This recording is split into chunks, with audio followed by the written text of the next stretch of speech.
Well, thank you very much, Tim and Vivek. My name's James Holt. I'm Perpetual's Head of Investment Specialist. I'm here with Sean Roger, Co-Portfolio Manager of the Perpetual Equity Investment Company, which has just marked 10 years as a listed investment company on the ASX. You can find it on the ASX code PIC. In a minute, we're going to continue the theme and discuss bank hybrid replacement strategies from an equities point of view. Sean, I know you've also had some more general insights on the recent market volatility caused by US trade policies, so we might explore those as well. So look, I might ask a few questions here. So Sean, let's start with a quick introduction. I mentioned you're a co-portfolio manager for Perpetual Equity Investment Company. Tell us a bit about the Perpetual Australian Equities team and what makes it stand out. Yeah, thanks, James. Look, I've been lucky enough to be part of the Australian Equities team for coming on 12 years now, and I think it is a really unique team within the Australian funds management market. I think one thing that really stands out is just the size and how long-standing that team's been. We've got about $12 billion of funds under management across various strategies, and that's supported by obviously the portfolio management team, but also a very large team of around 10 analysts. And I think that having that really big analyst resources crucial to supporting our bottom-up research process. In terms of a few things that stand out, I guess from my perspective as to why the team and ultimately the product is unique is the culture within the Perpetual team, and it's got a very, very long track record of fostering talent and also promoting from within. And I think you can really see that if you look at the tenure of a lot of the members in the team across the senior members and down. We've got a lot of people who've been there for 10, 15, 20 plus years. The second thing I think which is really stands out is just the consistency in the process. So Perpetual's quality and value investment process has been tried and tested and around for decades, and I think having that real consistency in terms of the way we invest our clients' funds provides a lot of clarity for both us as investors within the team, but also for our unit holders and shareholders who are investing alongside us of exactly how the Perpetual quality process plays through. The third thing I think I'd just highlight, which is quite rare within the funds management landscape, is just how the teams manage succession planning and the changeovers of heads of equities over time. I think if you look back over Perpetual, there's been a lot of really, really top investors that have been in the team and come out of the team. And if I think about names such as Anton Tagliaferro, Pete Morgan, John Sevior, Matt Williams, Paul Scambigerous, and now Vince, who's the head of equities, the team's been able to manage that process of those heads of equities changing over. And I think really it's that culture and the consistency of process underneath that means that that can really withstand, I guess, those changes over time. I've mentioned the process a couple of times there. I guess what is the Perpetual process? It's really anchored around quality and value as the two core pillars. And for a stock to be investable within our universe, it needs to pass our 4 quality filters. And they are a strong balance sheet, sound management, recurring earnings. The company has to be profitable. And then it has to be a quality business, which is obviously a call our analyst team make.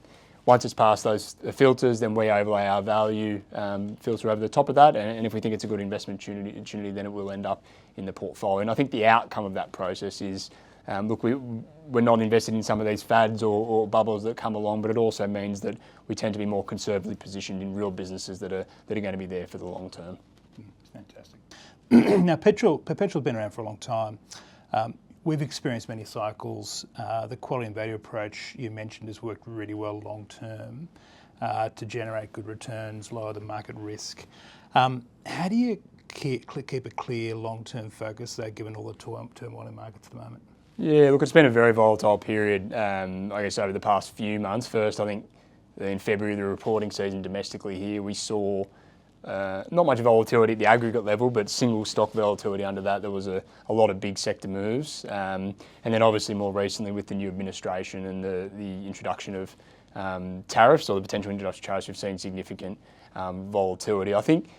I guess reflecting on what happened during April, where you had the really sharp sell-off and then rebounds, a really good reminder that it is very easy as investors. We're surrounded by lots of news flow and commentary. It's very easy to get caught up in, I guess, the consensus headlines of the time. There was a period there when the market was really weak, when there was lots of, I guess, doomsday scenarios being put out there around the impact that these tariffs could have on economies and investment markets. And I think that is a really good reminder of, in those times, why it's important just to step back and keep an open mind that things can change, and I guess the consensus view of the time is not always what plays out.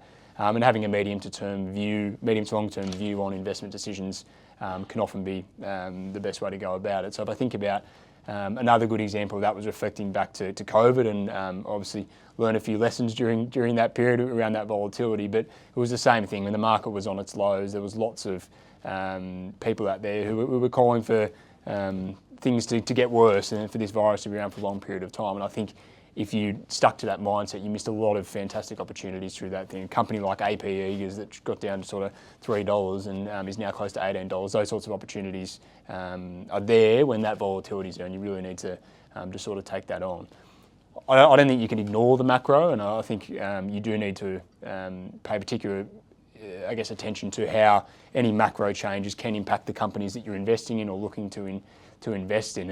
And obviously, more recently with the tariffs, we feel you need to step back and think about, will any tariff changes, if they are put in permanently, have a sustainable impact on this company's earnings into the future? And that's not, their earnings might be impacted for 6 to 12 months. It's more of does this company no longer have the ability to make the same money that it was earning in the past? So that's where we start when we've got that macro news. And then we, after we've done that, look at, well, what's the share price telling you has been priced in by the market? And when you get periods of really elevated volatility and uncertainty, it's often that the market goes towards the more negative end of those outcomes. And I think at that point, we then go back to our quality filters, and if a company is a good quality company with a strong balance sheet and strong management team and has been priced for what we consider to be an unlikely or very conservative scenario, that can often be a time where I think it's a good time to put capital to work for the medium to long term. I think another thing that we lean on that helps us think more long term in those periods is just our process and our quality filters, where having that consistency of process and knowing that we're investing in good quality businesses with good management teams does enable you to look through some of that short term sort of volatility that comes with those periods. And earlier, Perpetual's head of fixed income, Vivek Prabhu, was discussing some options to replace income and capital stability provided by bank hybrids, which are being phased out. And Vivek mentioned things like subordinated bank debt and corporate hybrids, which both remain as options. What kind of equity strategies do you think play a similar sort of role?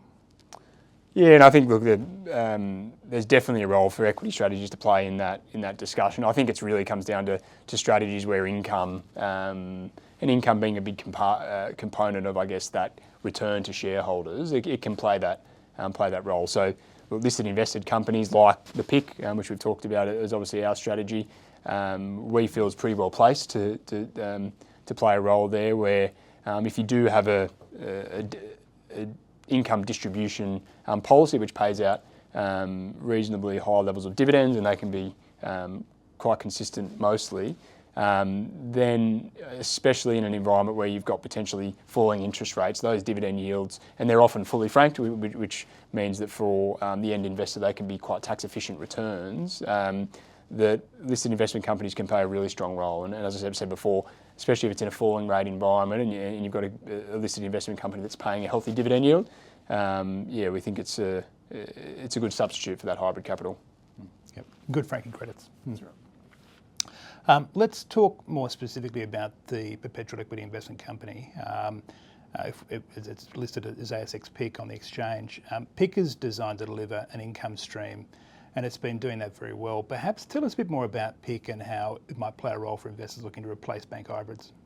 Yeah, so look, the PIC's been listed on the market now for just over 10 years, and the real purpose of the fund originally was to provide investors with a tax-efficient income stream and capital growth over time. And you mentioned that before, the fund, that income delivery to shareholders has been a highlight for the fund over its period, and especially with the fact that those have been fully franked dividends throughout that time. Now, the fund's construction itself, it's got quite a flexible mandate, which we think offers us an ability to deliver those returns to shareholders, and a lot of optionality to deliver those returns. So the fund can be up to 35% invested offshore.